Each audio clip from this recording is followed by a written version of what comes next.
बांग्लादेश के इतिहास में ऐसा कभी नहीं हुआ कि किसी समाचार पत्र ने अपना प्रकाशन सिर्फ इसलिए उस दिन बंद किया, भारत को अस्थिर करने के लिए। क्या एक बड़े पैमाने पर तैयारी तो नहीं चल रही है? गत वर्ष जो बांग्लादेश में उठापटक मची, यूएन काउंसिल में भी इस विषयों को उठाया जाना चाहिए कि आखिर सार्क देशों में ही ये घटनाएं क्यों घट रही हैं। हंगामे के बाद वहां सत्ता परिवर्तन हुआ, वो लगता है वहां की सरकार अपंग हो गई है। नमस्कार।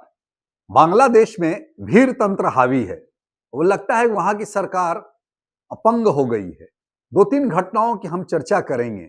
18 दिसंबर की रात मेमनसिंह जिले में एक युवक की पीट पीट करके हत्या कर दी गई। उस युवक का नाम था दीपू चंद्र दास।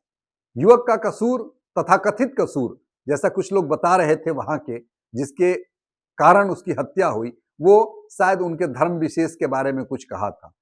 भीड़ का गुस्सा कुछ और बातों को लेकर के था। गत वर्ष जो बांग्लादेश में उठापटक मची, हंगामे के बाद वहां सत्ता परिवर्तन हुआ, उसमें एक प्रमुख भूमिका निभाने वाले उस्मान हादी की हत्या हो गई थी। भीड़ इस बात पे गुस्से में थी। 18 दिसंबर की रात भीड़ ने दीपू चंद्रदास जिस फैक्ट्री में काम करता था वहां पर हमला बोल दी और दीपू चंद्रदास की पीट पीट करके हत्या कर दी गई।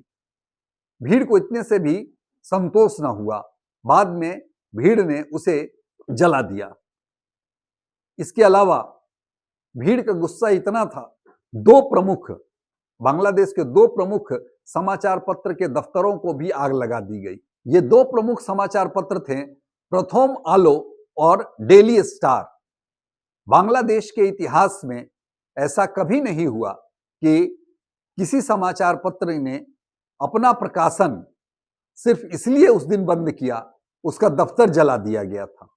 यहां तक कि उसके वेब एडिशन भी प्रकाशित नहीं हुए। तो ये बांग्लादेश की स्थिति है। ऐसी कई घटनाएं वहां घट रही हैं। एक तो कि हिंदुओं को टारगेट करके मारा जा रहा है, लक्षित हिंसा जिसको आप कह सकते हैं। दूसरा, भीड़ कभी भी किसी भी बात पे उबल जाती है, लेकिन इससे फायदा क्या हुआ? एक चीज हमें समझ लेना होगा कि बांग्लादेश की जो विकास की रफ्तार थी, इन हंगामे के बाद थम सी गई है। 2020 तक अगर आप बांग्लादेश के विकास की गति को देखें तो काफी तेज थी, लेकिन जब यह हंगामा हुआ उसके बाद से यहां की जो विकास की रफ्तार थी वो रुक सी गई है। अब वहां विकास नहीं, उन्माद हावी है, और इसका सबसे बड़ा खामियाजा बांग्लादेश के आर्थिक तंत्र पे पड़ रहा है। वहां के जो सत्ता में लोग हैं उनको यह समझना चाहिए कि सत्ता प्रमुख नहीं है, देश का विकास ज्यादा जरूरी है, और इसके लिए भारत से बेहतर सहयोगी कोई नहीं हो सकता है। भारत शुरू से कह रहा था कि अगर आपको शेख हसीना सरकार को हटाना है तो उसे लोकतांत्रिक तरीके से हटाइए। लोकतांत्रिक तरीके से अगर आप हटाते हैं तो उसमें कई सारी पाबंदियां आपके ऊपर रहती है। लेकिन गत वर्ष जब से भीड़ ने शेख हसीना की सरकार को अपदस्थ किया है, तब से वहां काफी अस्थिरता बनी हुई है। मोहम्मद यूनुस वैसे तो अर्थशास्त्री कहे जाते हैं, माइक्रो फाइनेंस के लिए उन्होंने काफी काम किया है, माइक्रो क्रेडिट, माइक्रो फाइनेंस के लिए उन्होंने काफी काम किया है, इसके लिए उन्हें नोबेल पुरस्कार भी मिला है। लेकिन पिछले 1.5 वर्ष से आर्थिक विकास, रोजगार, यूथ मैनेजमेंट जैसे बुनियादी जो मुद्दे हैं उस पर यूनुस सरकार ने कोई काम नहीं किया। थोड़ी सी अगर और हम चर्चा करें आस पड़ोस की, तो भारत के जितने पड़ोसी मुल्क हैं वहां धीरे धीरे करके लोकतंत्र समाप्त हो गया है। आप बांग्लादेश की स्थिति, भयावह स्थिति हम देख ही रहे हैं, रोज वहां कुछ न कुछ हंगामे की खबर आ रही है।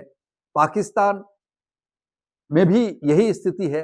अफगानिस्तान में तो एक प्रकार से वहां बंदूक के साए में ही सारा काम चल रहा है। चीन में लोकतंत्र है नहीं। अगर लोकतंत्र की मांग करते हैं तो जैसे काफी वर्षों पहले थियानमन चौक पे 10,000 विद्यार्थियों को जिंदा कुचल दिया गया था।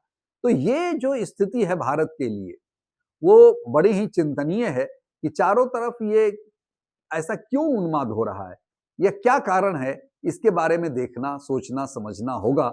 सार्क देशों की बैठकों में भी इन विषयों को उठाया जाना काफी आवश्यक है और इस पर मुझे लगता है कि गंभीरता से विचार किया जाना चाहिए कि आखिर सार्क देशों में यह स्थिति, हंगामे की स्थिति क्यों बन रही है और इससे सार्क देशों में क्या शांति बहाल हो पाएगी। और जहां शांति नहीं होती वहां प्रगति नहीं होती और जहां प्रगति नहीं होती लोग वहां खुशहाली से नहीं रहते हैं।